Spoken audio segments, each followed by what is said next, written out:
ఇవాళ తెలంగాణలో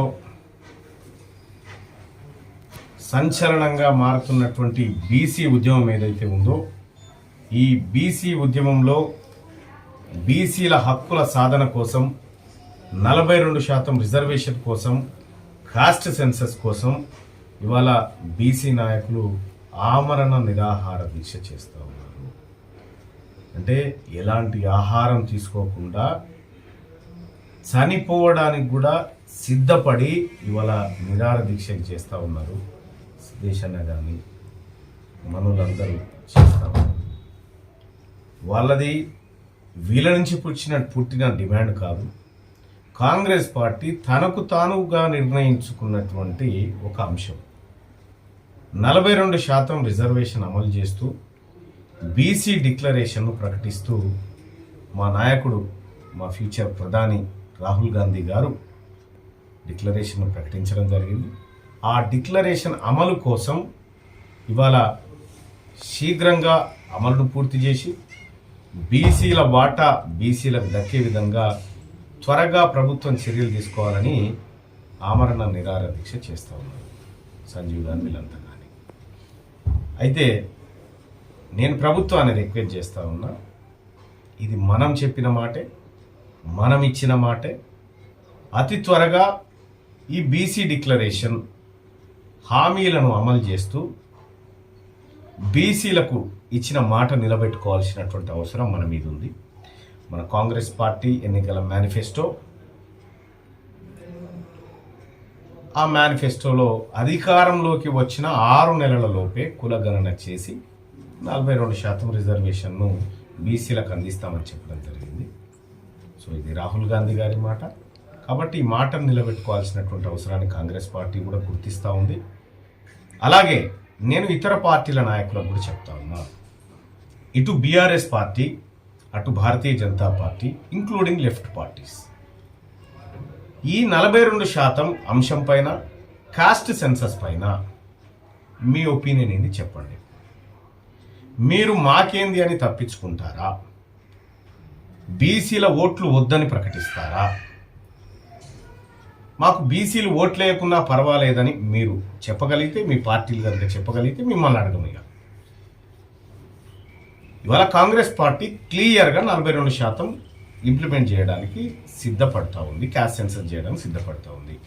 రాజకీయ పార్టీలుగా బీఆర్ఎస్ పార్టీ, ముఖ్యంగా కల్వకుంట్ల చంద్రశేఖరరావు గారు, అలాగే కిషన్ రెడ్డి గారు, మీరు ఈ అంశం పైన మీ పార్టీ అభిప్రాయాన్ని తెలియజేయండి. ఇది తెలియజేయకుండా ఈ రాష్ట్రంలో ఇంకా ఏ అంశం గురించి మాట్లాడినా దానికి అర్థం లేదు. కాబట్టి 42% reservation for BCs and cost census, దీన్ని ఇంప్లిమెంట్ చేయడం కోసం మాలాంటి రాజకీయ నాయకుల పైన బీసీ నాయకత్వం అంతా ఒత్తిడి చేస్తూ ఉంది. అల్టిమేట్గా వారి ప్రయోజనాలు కాపాడాల్సిన బాధ్యత మా పైన ఉంది. కాబట్టి మిగతా రాజకీయ నాయకులు కూడా ఈ అంశం పట్ల 24 గంటల్లోగా మీ అభిప్రాయాన్ని తెలియజేయండి. మేము దాట వేసుకుంటూ పోతాం, మేము తప్పించుకుంటూ పోతాం, మేము బీసీలను ఇట్లనే విస్మరిస్తాం, మేము బీసీలను ఓటు బ్యాంక్గానే చూస్తాం అని మీరు భావిస్తే రాజకీయ సమాధి తప్పదు. ఇవాళ బీసీలు తెలంగాణ రాష్ట్రంలో పూర్తి చైతన్యవంతమైనరు, జరిగిన పరిణామాలను దగ్గర నుంచి గమనించారు. కాబట్టి ఇవాళ మీ అభిప్రాయాన్ని తెలియజేయండి. అలాగే బీసీలకు తరతరాలుగా అన్యాయం జరుగుతుందని భావించినటువంటి ప్రజాస్వామిక వాదులైనటువంటి కొంతమంది రెడ్డిలు కానీ, వెలమలు కానీ, ఇంకా ఎవరైనా బీసీలకు అన్యాయం జరిగిందని గొంతెత్తేటువంటి వాళ్ళను నేను కడుపులో పెట్టుకుంటాను. ఇక్కడ కేవలం బీసీలను అనగదొక్కి బీసీలను కేవలం ఓటర్లుగా, ట్యాక్స్ పేయర్లుగా చూసేటువంటి వ్యక్తులు ఎవరైతే ఉన్నారో మీకు ఒక రకమైనటువంటి హెచ్చరిక కూడా జారీ అవుతా ఉంది. మీరు రాజకీయంగా బతికి బట్ట కట్టాలంటే ఫస్ట్ ఈ అంశాన్ని తేల్చండి. మీరు అటుంటారా ఇటుంటారా క్లియర్ చేసుకోండి. మీరు లేదు మేము బీసీలకు వ్యతిరేకమని అటుంటే ఉండండి, ఇబ్బంది లేదు. ఇటు వస్తారా బీసీలకు మేము వాటా ఇవ్వాల్సిందే అని డిమాండ్ చేస్తున్నామని రండి, కరెక్ట్గా అప్పుడు గీత గీయబడుతుంది, ఎవరితో యుద్ధం చేయాలనో తెలుసుకోగలుగుతాం. కాబట్టి బీసీలకు ఎట్టి పరిస్థితిలో 42% రిజర్వేషన్ రావాల్సిందే. ఈ నిరాహార దీక్ష ఏదైతే ఉందో ఈ నిరాహార దీక్షకు ఒక బీసీ బిడ్డగా మద్దతు ప్రకటిస్తూనే వీరి ఆరోగ్యాలు కాపాడుకునేటువంటి బాధ్యత కూడా మా మీద ఉందని తెలియజేస్తా ఉన్నాం. ఆ రకంగా ప్రభుత్వం పైన ఒత్తిడి తేవడానికి మేము సిద్ధంగా ఉన్నాం.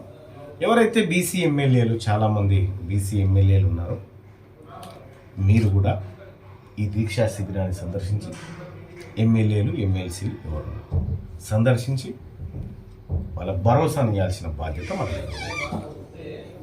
సో ఆ రకంగా బీసీలకు న్యాయం జరిగే వరకు జరుగుతున్నటువంటి పోరాటంలో భాగస్వాములు అవుతున్నందుకు సంతోషిస్తున్నాను.